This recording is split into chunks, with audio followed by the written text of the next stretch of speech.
ধানমন্ডি 32 বঙ্গবন্ধুর স্মৃতির জন্য এই বাড়িটি ইতিহাসের অংশ। এই বাড়িটিকে জঙ্গি বাহিনী যেভাবে ধ্বংস করেছে সেই ধ্বংসস্তূপের সামনে আমরা দাঁড়িয়ে।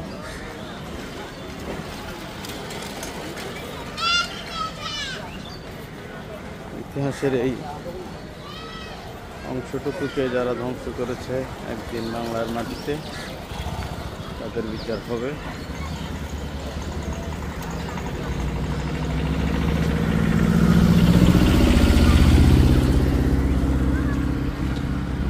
বঙ্গবন্ধুর বাড়ি যারা ধ্বংস করেছে তাদের বংশ নির্বংশ এক সময় হবে।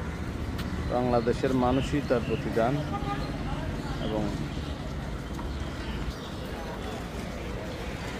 আমরা প্রত্যেকের সামনে দাঁড়িয়ে বঙ্গবন্ধু স্মৃতির কৃতজ্ঞতা জানাই।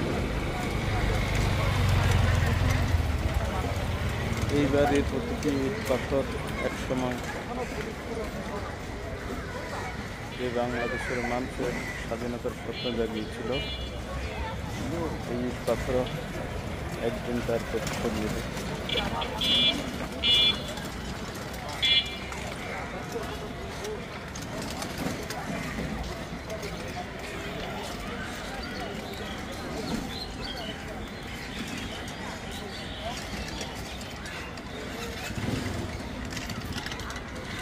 সবাইকে ধন্যবাদ।